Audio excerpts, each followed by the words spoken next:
Our dwarf fortress, with its delicate fairy tales, desperate follies, dastardly foes, The mouse devil. and damn good fun. What? No!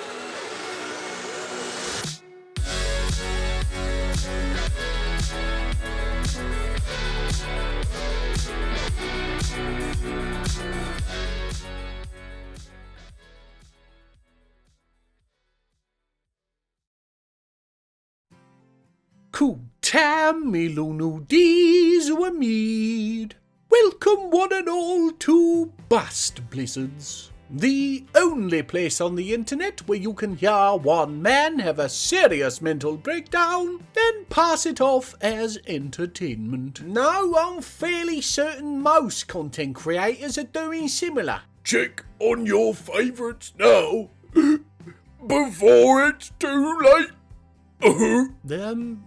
His favourite gardening channel stopped uploading to travel the world as a jazz poet. Oh, natural garden wilds. Why is it always the young ones? I know. Right. Well, anyway, I am Phlegm Crevice, deity extraordinaire. The cheerful approximation of a Cockney accent is Snodford. And the morose moose with a voice like a man gargling gravel is Gainsborough. Why don't you call him Graham? Honestly? So John has something extra to juggle. Let's get you newcomers caught up. I convinced 7 dwarves the world had ended, setting up a doomsday cult which was indistinguishable from dwarven heaven. We made love. We made a fight club. We made babies. And we are here. An underground bunker sealed off from the outside world and in ownership of 2 hideous monsters. Oh, and the forgotten beasts. Babies are a godsend. Yes, I was there. Now, I had visions of some terrible fate befalling the dwarves this episode, and... Bloody nonsense. Hush! But yes, those precognitive tidings led me to wanting to take a deeper look into some of our dwarves, the first of which is Momaz. Old hands will know that Momaz joined the cult as something of an outgoing caterpillar, or possibly some kind of gregarious flatworm. Anyway, he has worked on his dwarf skills since then, and with half a decade under his belt, he's bloomed into a beautiful social butterfly. Mixing your metaphors a bit there, aren't you? No, not at all. For, much like the rose, he no longer smells of arse. Times his cough's better. How would that help? Right. On top of being pleasant to be around, he's become a much more useful worker, increasing his skill to be considered a great planter. We don't have much in the way of continuous work down here, barring hauling, so it's nice he's managed to branch out. Pun intended.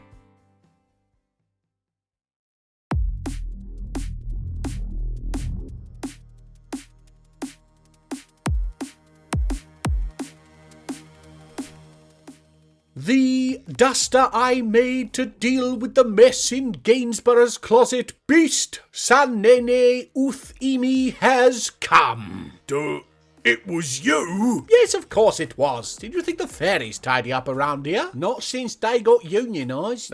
Don't get me started. But anyway, yes, Gainsborough, I cleaned up the pile of marble chunks. They were pouring out, it was so full.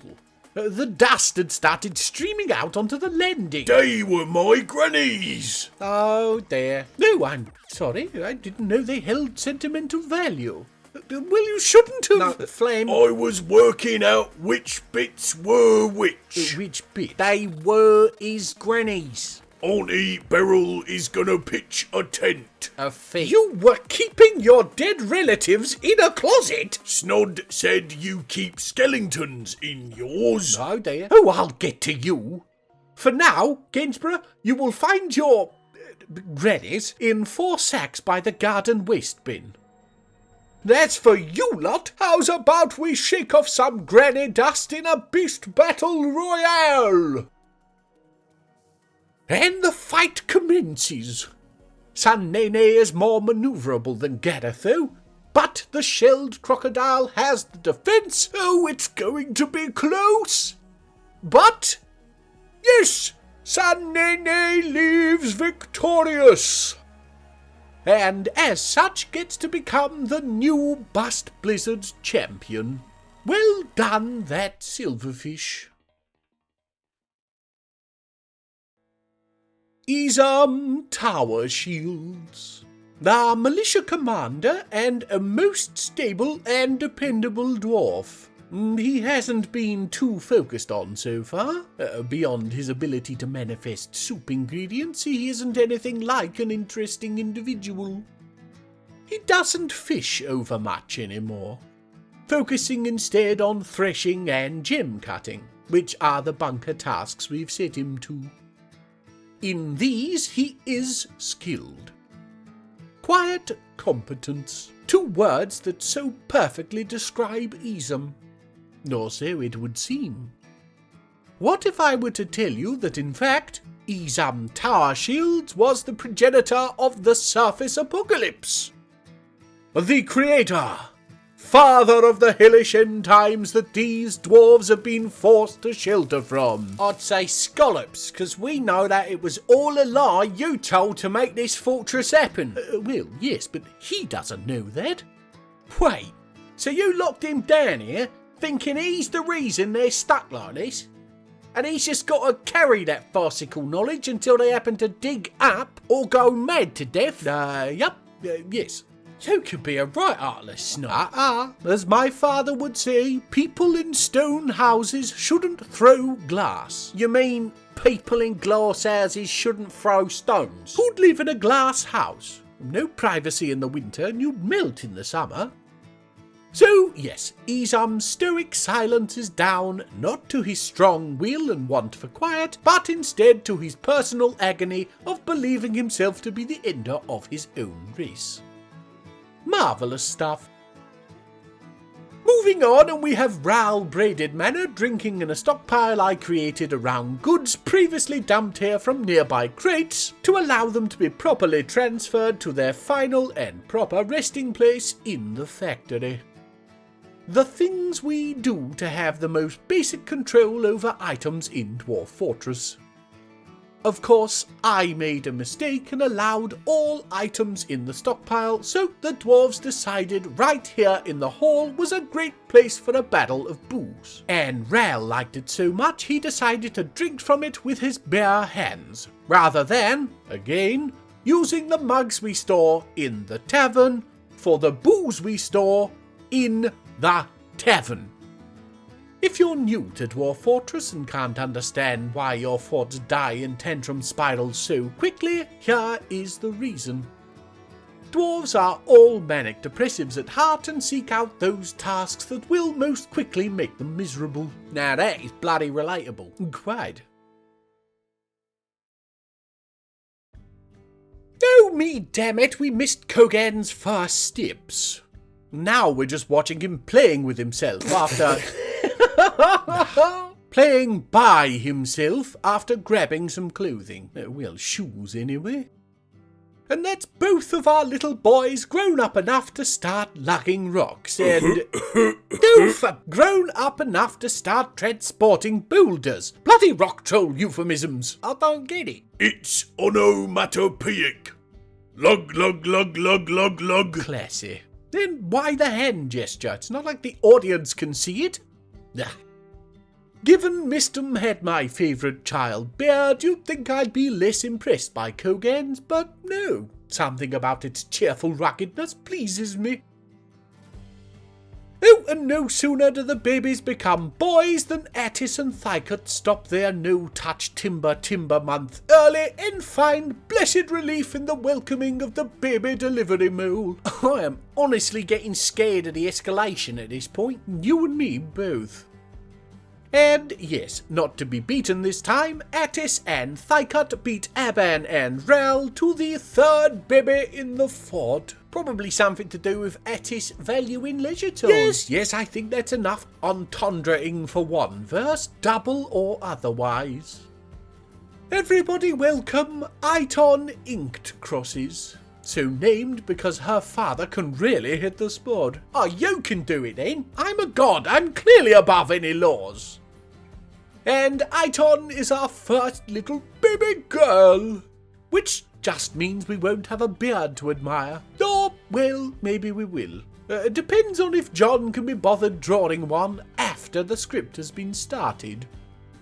Wow, what a fantastic or possibly non-existent picture of a female dwarven baby with a beard. Nice, keep the options open. I can't not see nothing. Yes, well done.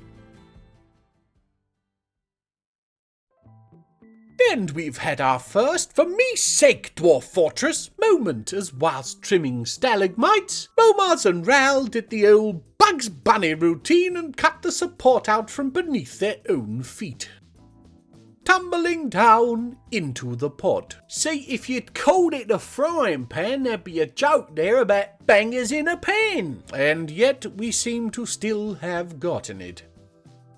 Bangers isn't inaccurate though.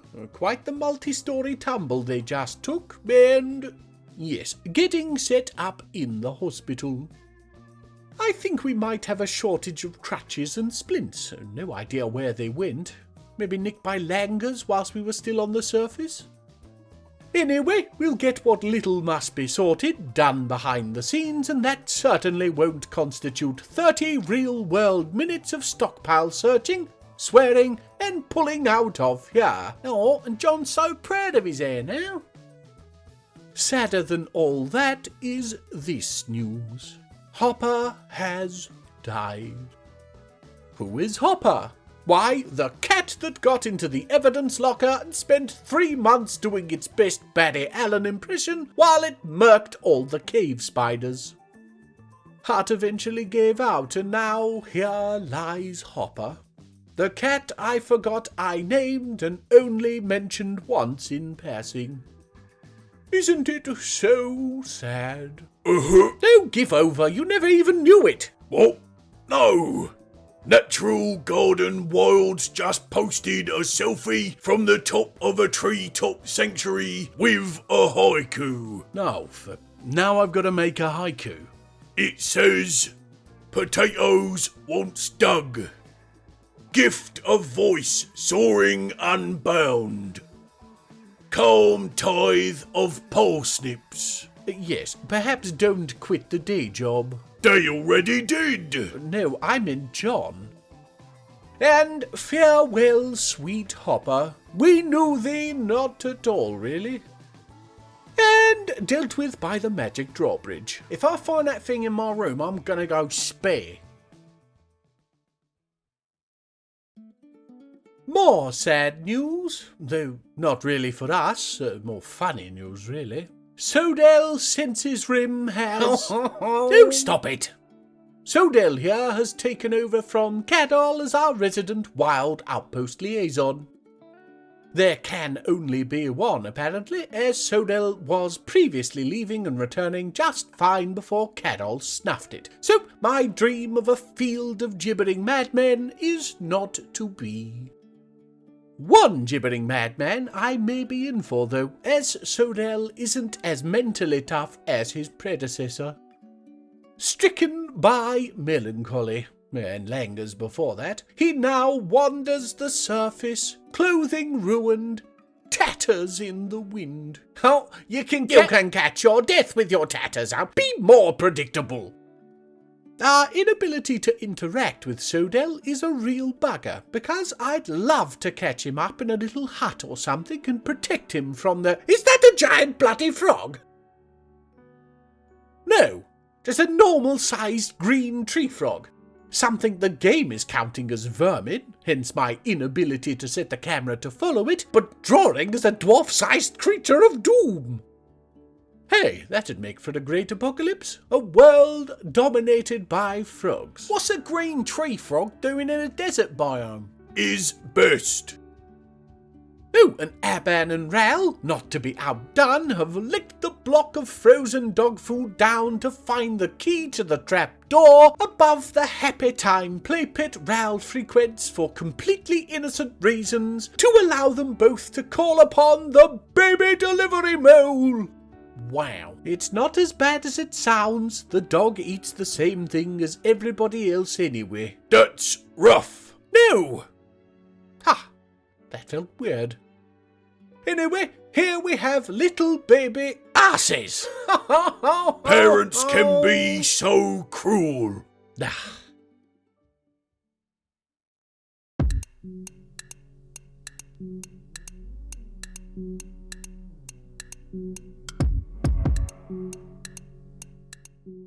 The creature I made trying to convince Gainsborough spiders aren't that bad beast, Sha-rul Om-basen Tice-kas, has come.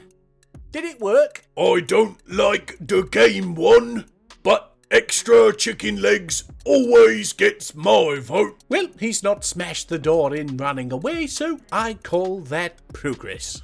And talking of progress, we now get to progress in our Beast Battle Tournament. Is it a tournament if we don't know who all the competitors are? Oh, you don't, but I do. Oh, yeah. Tell us then. Well, we've got Sha-rul and Sa-nene and... yeah? No, look! Sa-nene is out and on the attack! Pfft, idle deity. Shut it, you, unless you want your tentacles knotted. And both beasts are on the hunt. In separate areas of the caverns. This is going to take forever. I'll cut to when they notice each other. Back to Aban, and we can see her holding the new little bundle of joy. Urvad Smith Inc. Oh, this, seems to be a loving reference to Attis's husband, Thicot, our resident smith. Little Urvad does also seem to have Thicot's nose. I'm sorry, but are you suggesting the dwarves of this underground doomsday cult have taken to cuckoldry severe enough to create a cuckoo's egg baby? Is that why it's called cuckoldry, do you suppose? Don't dodge the question. Well, I can't see what else smithing might mean. It's not like any of them own a pen. Blimey. What matters is that the baby is loved. Well said. And that does seem to be the case. So let's go back to our beast battle. And the two have finally found each other. Let battle come... No, it's over. And Sa-nene has been struck down. All hail the new Bust Blizzard champion, Sha-rul. Enjoy your containment, and commiserations to Sa-nene. But at least Gainsborough's granny's dust can rest now. And we are just in time to see little Iton take her first steps. Oh, it's just so nice to see.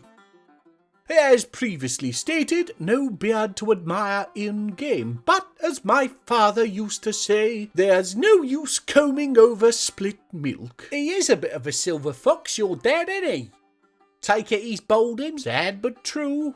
I'm hoping I take after my mother. Oh yeah, her moustache is magnificent. Watch it, you. Anyway, just wanted to point out our one female baby saw fit to don clothes immediately. What is it about little boys that makes them resent covering up so much? Their tatters? Yes, moving on. And I figured we'd just do a little check-in with the temple progress. The roof of which is almost complete. See this bit in the middle designated for digging out? Yes, That will be replaced by a mechanism that will allow us to flush the pod. Plans for the future. Just keep it in the back of your mind. Below hasn't changed all too much, though we've added statues and such. Nothing exciting. And then, yes, we must be calling it for another episode. I racked my brain trying to think up a good theme for this episode, and absolutely nothing has come to me as of now. Obviously I did something, else you wouldn't be watching this now, but I'll be blown if I can figure out what it is. Not it! No, it's not, damn it! No, don't be disgusting. Anyway, I hope you all had some fun. Look after yourselves, and we'll see you again next time. Anus Eshon, you most wonderful of individuals. Anus Eshon! Right, let's give this a try. You are getting sleepy. Yeah. When I click my fingers, you are going to go into a deep trance where you will be compelled to like the video and subscribe to Crumpet Sounds. Just do it, alright?